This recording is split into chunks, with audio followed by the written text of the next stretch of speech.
Welcome to the dawn. You have just accessed the Purple Nights podcast experience. To begin, please press come.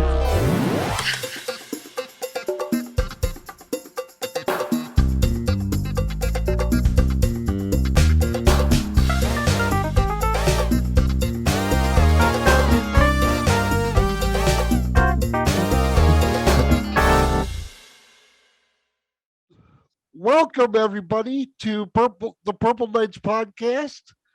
And today I'm joined by a very special, unique guest, Mr. Paul Rudnik, and I'll let Paul explain why he's here with me today. So welcome, Paul, to the Purple Nights podcast. Thank you very much. I'm real happy to be with Purple Nights, and I am real pleased that you're giving me the opportunity to describe and talk about my experiences with Prince in the early years. Wonderful, wonderful. And we're talking about what, 6th, 7th grade, somewhere around there? Yeah, specifically from 7th grade on up through high school. Oh, wow. Now, I had a lot more interaction with him when we were in 7th and 8th grade, because we were both at Bryant Junior High, and we were both in band at the time. Our band teacher was Mr. Jim Hamilton. He was an awesome band teacher. It was one of the real safe places at Bryant Junior High at the time.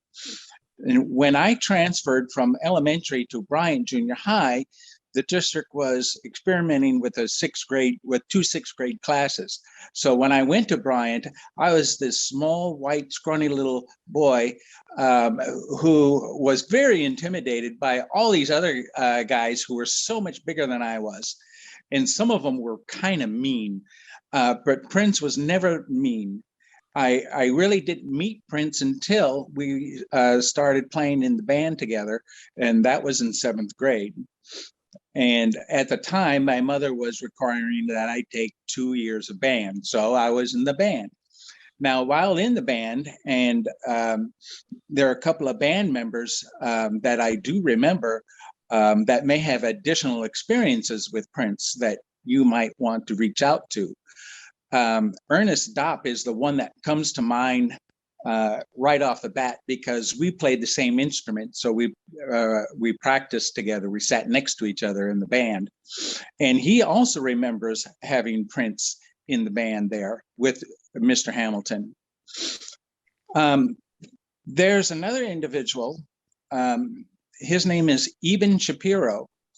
And he was also in band. And he wrote of a story where Prince and Mr. Hamilton collaborated to do an adaptation of a theme song to a popular movie of the time. And Eben Shapiro is an editor of arts and antiquities at the Wall Street Journal. And he wrote a story about that particular piece that he worked on with Mr. Hamilton. So you might want to search that out as well. Read the story, or even reach out to Eben Shapiro. It's okay if you mention my name, because we're also friends on Facebook. So anyway, one of the stories that I recalled a few years back when Prince passed away was our time in gym class. And gym class at the time, we did play some volleyball. And the one thing that really struck me, and I wanted to try it myself, but I was too afraid to, for fear that some of the other bigger guys might, beat me up because I'm mocking Prince and the way he threw the ball, and the way Prince, and it was very unique. He would take the ball in both hands, and he'd run up to, the halfway point in the gym, and he'd do like a stretch before he pitched that ball, like a pitcher on a mound in baseball. He would move, and he had a big afro at the time, of course, bigger than mine. But he would grab that ball he would do that stretch and move the ball up over his head, and he'd throw that thing, and he could throw it.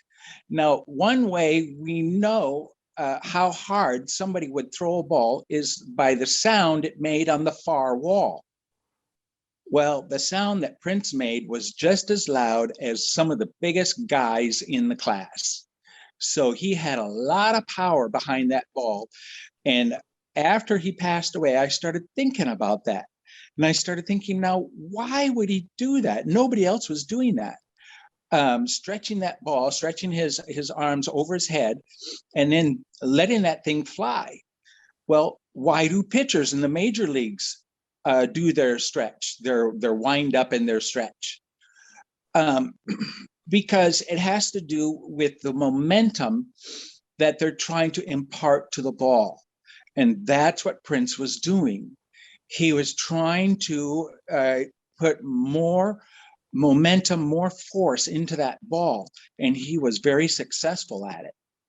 So you hear all these stories about how athletic Prince was. Well, I can testify to that because I saw him and I experienced the power of his athleticism. It was tremendous. Wow, that's wonderful. Just as you were telling that story, I'm visualizing it, and it just makes me so happy to hear stories like this because we as fans in the fan community, we know about Prince, the rock star, Prince, the legend, Prince, the larger than life, entity. And it's so nice and so refreshing to hear stories about Prince, the human being, Prince, the kid. So it's really, really nice to talk with you today. And yeah, that story is wonderful. We all know Prince is very athletic and very, anything that he set his mind to, he was very determined and motivated to do it the best he could. So, yeah, Yes. And you that. also know, and with your knowledge and experience and your investigative reporting, you already know that Prince is all self-taught in every instrument that he played. He taught himself how to do that. And during high school, he would go up to the band room and he would pull an instrument off a shelf and he'd go into one of those soundproof booths. And these were separate things at the time. And he'd go in there and he would practice and he would improve his skills on that particular instrument. It didn't matter what it was, but he was up there a lot and he practiced a lot. I do have another story, and a very interesting one, I thought. Yes, go ahead. Go ahead. Well, Mr. Hamilton, Jim Hamilton, was very big in the music scene around the Twin Cities. And he was hired on occasion to go and play private venues. There was one time when he played at Dayton Hudson Corporation at their main store down on Nicollet Mall. And Jim Hamilton came and he played. He was hired to play for the employees. And then my mom and dad met him at a nightclub and asked him if Mr. Hamilton, well, by this time, I would imagine that Jim Hamilton had earned his PhD in music. And so probably a doctor by this time. And they asked Dr. Hamilton if he would come to our house and play during a reception that my mom and dad were holding. And he agreed to it. And he showed up. And after he played, Jim and I started talking. And Jim Hamilton related the story to me. And I thought, this is a really cool story. It was very soon. It was about 4, maybe 5 years after high school. And so Prince was well on his way to becoming a very popular star, selling records left and right. And Jim Hamilton, about a year earlier, had a heart attack. And he was sitting in the hospital. And one evening, it was kind of late, it was real quiet, And suddenly, out in the hall, Mr. Hamilton heard the nurses start screaming. What the heck is going on out there? And in a few moments, Prince walks through the door. And Prince had in his hand one of these little fake flowers, that you might get at the airport from a Hare Krishna or something like that. Yeah. It's cheap little red flower. And so he walks in, and Jim Hamilton looks at Prince, and he looks at the little flower, and he says, "What's the matter, little man?" Now, that was Jim Hamilton's name for Prince, little man, because Prince was, as you know, a kind of a short in stature, right? Right. So Jim Hamilton says, "What's the matter, little man?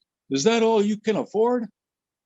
And Prince looks at him, gives that gorgeous smile that Prince has, right? He gave him that smile, and he says, "No, it's all you deserve." And so they had a real good laugh on that one. Oh, wow. A really good laugh.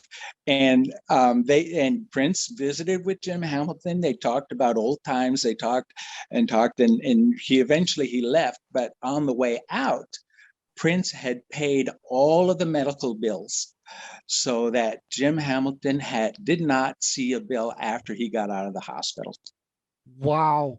That's touching, and really a real testament to the kind of philanthropist that Prince was. And it's touching in a way that we're hearing all these stories about his generosity after he passed, because when he was with us, of course, he wanted to keep it as anonymous and as quiet as he could. But Yeah. just to know that he was such a giving soul like that is wonderful to know, and it only deepens my appreciation and love for him as a fan. So definitely.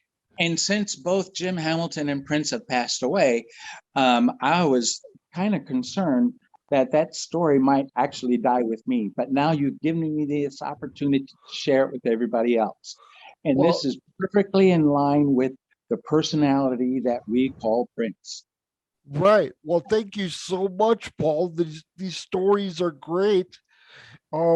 Just to get insight into the type of person Prince was outside of all the mystique and the rock star, bigger than life persona. It's very, very, very, very special and very gratifying to hear these touching stories like this. And for me as a fan, I've been a fan. I'm 42 years old. I just turned 42 in the middle of March. And I've been a fan since I was 3 years old. Oh, wow. So, yeah. So I literally grew up with Prince as the soundtrack to my life. And I have cerebral palsy. I was born 3 months premature and suffered brain damage resulting in cerebral palsy. So I'm in a wheelchair, and my speech is affected, along with other things. But I always say God bless me with a great mind and a great heart and the ability to articulate my thoughts. And Prince has been a big part of learning about myself and learning about my spirituality and learning to love and appreciate myself for the exact way I am, the exact way God made me. And so hearing these stories about the person he was is very, very touching and very, very emotional for me. So thank you so much for sharing those stories. Anything else you'd like to add? Well, first of all, I'd like to thank you for giving me the opportunity to tell these stories. Like I said, this one story I was afraid was going to die with me, and you allowed me now to air the story out. So now that everyone can know everything that I've seen and read about Prince and his career is right in line with all the experiences I've had with him.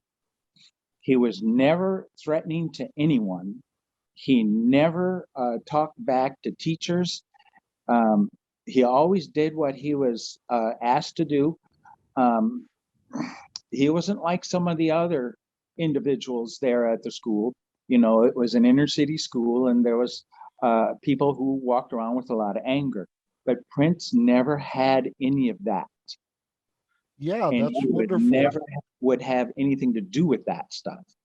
Right, right. And this interview is kind of serendipitous, I would say, because recently WCCO found archive footage of a story on a teacher's strike in April of 1970, and they actually interviewed an 11-year-old Prince for that story.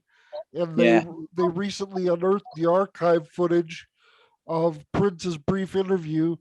And even in that interview, you can see and you can hear how Prince cares about people. You know, in this case, it was the teachers.